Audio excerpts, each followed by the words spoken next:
हमरो मान ले रे हैरान हो गई बा। अरे बाबा के घर दूर बा, बहुत दूर नहीं के नजदीक बा। अरे नतुला चल चल हमनी के व्यवस्था हो गई, चल चल चल तब चल। ए नकुला लाल दुपुक हमू मार ली। मलतनी खनी तू गजवा मिला के सफिया बनाओ गेरुआ सड़िया के फार के चाचिल मार के बोला जाए कार के राज खुश हो गए। चल चल बोल बम बोल बोल बम हमें उड़ावा राजा पूरा संसार के।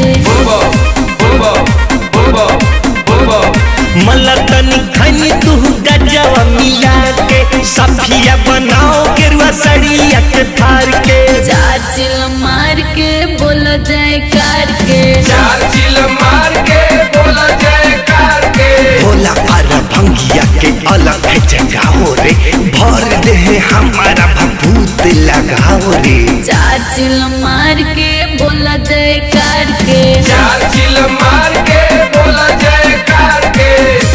ए लंगड़ बम अरे नकुला कहाँ बा हो? अभी तक नकुला लोकल ना। नकुला नकुला तो भांग खा के रास्ते में सुत गए। चाचिल मार के बोला जाए कार के भोला जी के नामवा के जप करो हो, ओम नमः शिवाय के तप करो हो। भंगिया धतूरी मलाई हवे हो, बाबा के हर काम के दवाई हवे हो। बाबा भोले दानी के जलावा चढ़ावे के जय जय बोला जय जय बोला जय जय बोला जय हो। बाबा कैलाश के हवे राजा इनका तो मिले लाई भंगिया में माजा।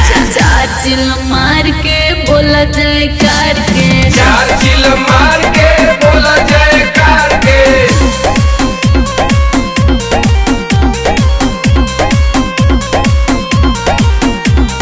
सुइया पहाड़वा पर दिल घबराई जय हसीब गंगा में डुबकी लगाई। गोविंद भोजपुरिया बाबा के जलावा चढ़ाई मंगल मनत सब पूरा होई जाई।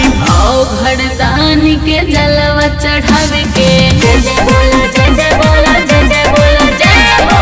बाबा के शरण में आ गई हो, पूज के चरण फल पा गई हो बुझलू। चाचिल मार के बोला जय कार के चाचिल मार के बोला